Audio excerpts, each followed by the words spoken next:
ሰበር ዜና የአሜሪካ ጦር ኢራንን ለመቅጣት ያልተለመዱ ሐሳቦች እንዳሉ ተዘግቧል። በትንታኔ የምነግራችሁ ይሆናል። የኢራን ፕሬዝዳንት መስዑድ ፔዜሽካን ከስልጣን ስለመልቀቃቸው የተሰራጨውን ዘገባ አስተባበሉ። ፕሬዝዳንቱ ሀገሬንና ትግሉን ለማን ጥዬ እለቃለሁ ሲሉም ተናግረዋል። በዝርዝር የምትሰሙት ይሆናል። የሆርሙዝ ወሽመጥ ለመክፈት የሚያስችል ስምምነት ከኢራን ጋር ረቡዕ ዕለት ሊፈረም ይችላል መባሉ ተሰምቷል። ዝርዝር ተይዞበታል።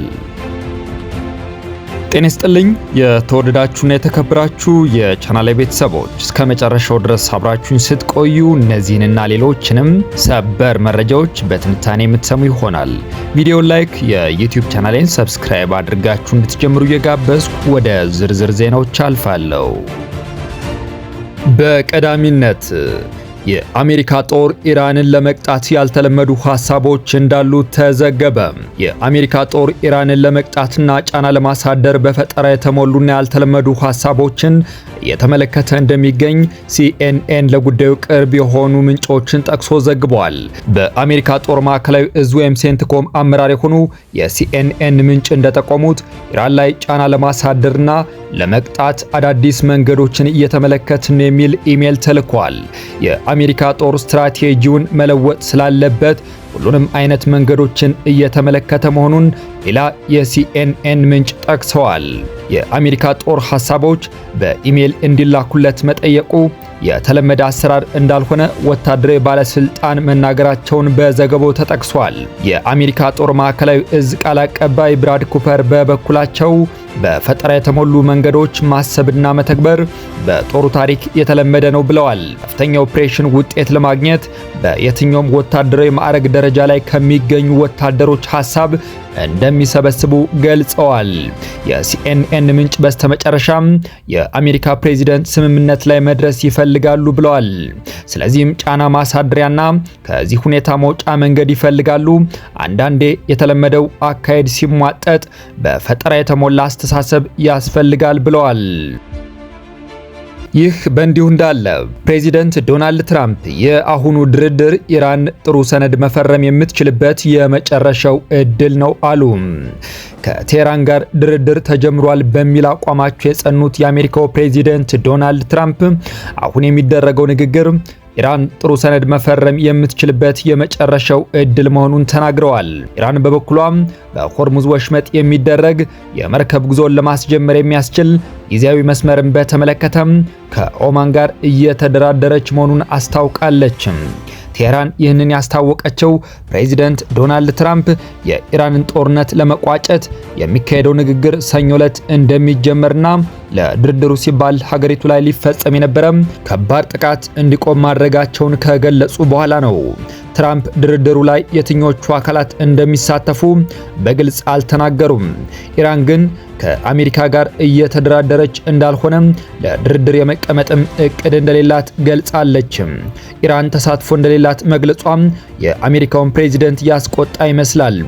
ትራምፕ በትሩዝ ሶሻል የማህበራዊ ሚዲያ ገጻቸው ባሰፈሩት ጽሑፍ የኢራን አመራር ለማመን በማይቻል ደረጃ ቀጣፊ ነው ሲሉ ዘልፈዋል። ቆይቶም በዋይት ሃውስ ከጋዜጠኞች ጋር በነበራቸው ቆይታ ንግግሩ እየተካሄደ ነው በሚለው አቋማቸው ጸንተው ታይተዋል።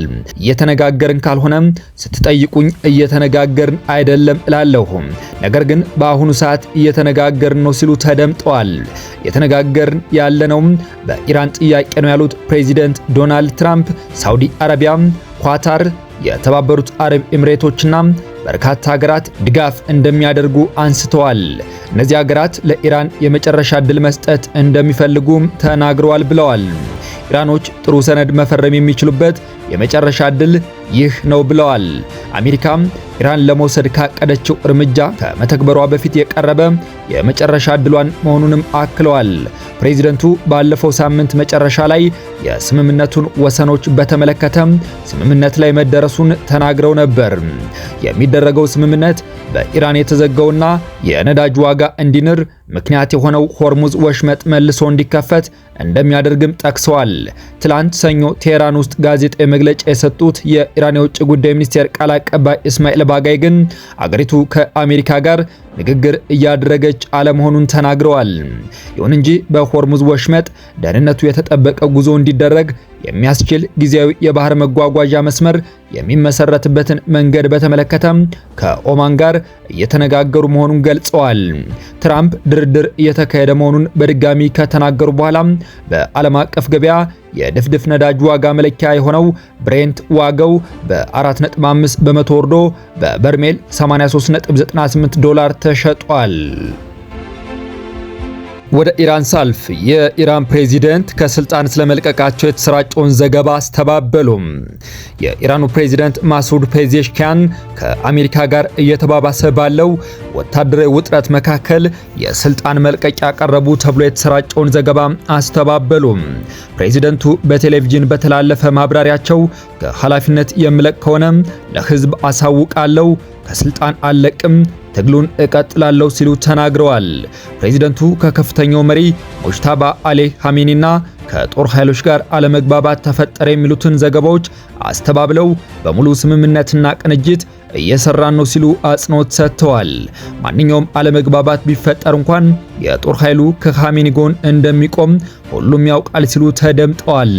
የኢራን ተቋሚ የመገናኛ ብዙሃን ከዚህ ቀደም ፔዜሽኪያን ለኻሜኒ የስልጣን መልቀቂያቸውን በተደጋጋሚ አቅርበዋል ሲሉ ዘግበው ነበር። ዋሽንግተንና እስራኤል በቴህራን ላይ የጋራ ጥቃት ካደረሱበት ከየካቲት ወር ጀምሮ ኢራን ከአሜሪካ ጋር በግጭት ውስጥ ትገኛለች። ኢራን ከአሜሪካ ጋር ግንኙነት ባላቸው የባህረ ሰላጤው ሀገራትን በድሮን እና በሚሳኤል በመደብደብ ያጸፋ ምላሽ ስትሰጥ ቆይታለች። አሜሪካና ኢራን በሚያዝያ ወር ላይ የተኩስ ማቆም ስምምነት ላይ ደርሰውም ነበር።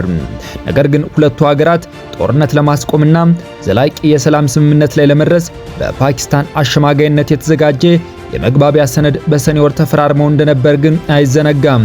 ሆኖም ስምምነቱ ባለፈው ወር የፈረሰ ሲሆን ግጭቱን ለመፍታት ንግግሮች እየተደረጉ ነው በሚሉ ዘገባዎች መካከል የአሜሪካው ፕሬዚደንት ዶናልድ ትራምፕ የቦምብ ድብደባውን በድንገት ከማቆማቸው በፊት ሁለቱ ሀገራት ለሁለት ሳምንታት ያህል ጥቃት ተለዋውጠዋል።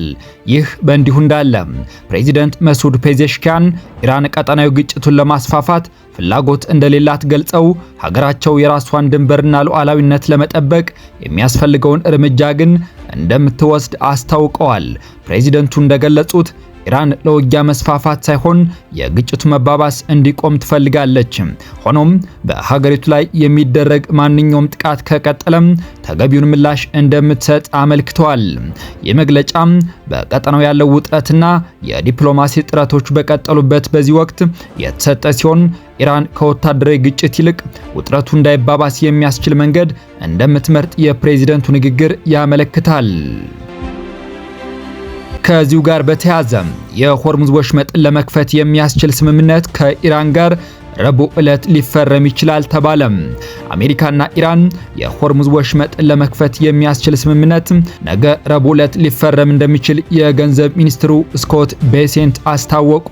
ቤሴንት ለአሜሪካ መገናኛ ብዙሃን በሰጡት ቃለ ምልልስ ወቅት ከስምምነት ላይ ከተደረሰ የንግድ መርከቦች በነጻነት መንቀሳቀስ ይችላሉ ብለዋል። የገንዘብ ሚኒስትሩ ለሲኤንቢኤስ እንደተናገሩት ከኢራናውያን ጋር እየተነጋገርን ነው። ወሽመጡን ለመክፈትና ግጭቱን ለመቀነስ ነገ ከስምምነት ላይ ለመድረስ እድል አለን ብለዋል። ኢራን በወሽመጡ ከሚያልፉ መርከቦች ቀረጥ መሰብሰብ ይፈቀድላት እንደሆን ተጠይቀው ሲመልሱ በነጻነት መንቀሳቀስ ሊሆን ይችላል ብለዋል። ቤሴንት በፐርሺያ ባህረ ሰላጤ ቆመው የሚገኙ በሺዎች የሚቆጠሩ መርከቦች ማለፍ ከቻሉ የዓለም ነዳጅ ዋጋ በፍጥነት እንደሚቀንስ ተናግረዋል። ጉዳዩ የኢነርጂ ብቻ አይደለም፣ ማዳበሪያን፣ የተጣሩ ምርቶችንና የተለያዩ ኢንዱስትሪ ጋዞችንም ያካትታል ብለዋል። የእነዚህ ምርቶች ዋጋ ሲቀንስ ግዙፍ የተረጋጋ የንግድ እንቅስቃሴ ልናይ እንችላለን ብለዋል። ፕሬዚደንት ዶናልድ ትራምፕ ቅዳሜ ዕለት ሆርሙዝን እንደገና ለመክፈት የሚያስችል ድርድር እንዲኖር በማሰብ በኢራን ላይ ሊያደርጉት የነበረውን ከፍተኛ ጥቃት ሰርዘዋል። ትራምፕ ከዚህ ቀደም ግጭቱን ለመፍታት የሚያስችል ስምምነት እንደሚኖር በተደጋጋሚ ቢጠቁሙም ከቴህራን ጋር ያለው ውጊያ ግን እንደገና እየተባባሰ መምጣቱ ይታወቃል። የየመን ሁቲዎች የሳውዲ አረቢያ አውሮፕላን ማረፊያ ላይ ጥቃት ፈጽመናል አሉ። የሁቲ ቃል አቀባይ የሳውዲ አረቢያ አውሮፕላን ማረፊያ ላይ ጥቃት ማድረሳቸውን አስታውቋል። የየመን ታጣቂዎች ማክሰኞ ዕለት በደቡባዊ ሳውዲ አረቢያ የሚገኘው በናጅራን አውሮፕላን ማረፊያ ላይ የድሮን ጥቃት መፈጸማቸውን ገልጸዋል። የሁቲዎች ወታደራዊ ቃል አቀባይ የሆኑት የሀያ ሳሬ በኤክስ ገጻቸው ላይ ጥቃቱ ኢላማውን መምታቱን ተናግረዋል። የሳውዲ አረቢያ መንግስት እስካሁን ድረስ ሁቲዎች ፈጸምነው ስላሉት ጥቃት ያሉት ነገር የለም። የሁቲ ቃል አቀባይ የሳውዲ ድሮኖች የየመን ግዛቶች በሆኑት ሳዳና ሀጃ አየር ክልል ላይ ሰው በመግባታቸው ያጸፋ ምላሽ መስጠታቸውን ተናግረዋል። ሳሬ ወደፊት የመንን አየር ክልል ጥሶ መገኘት ምላሽ ሳይሰጠውና ቅጣት ሳይቀበሉ የሚታለፍ ጉዳይ አይደለም ብለዋል። የተወደዳችሁ የቻናል ቤተሰቦች ለዕለቱ ያስኳቸው ጂኦፖለቲካዊ ጉዳዮች ላይ ትኩረት ያደረጉ ዓለም አቀፋዊ ሰበር መረጃዎችን በዚሁ አጠናቀቅኩ። ቪዲዮ ላይክ፣ የዩቲዩብ ቻናሌን ሰብስክራይብ እያደረጋችሁ የሚዲያው አጋር ሁኑ እያልኩ ሰላም እንድትቆዩ ተመኘው።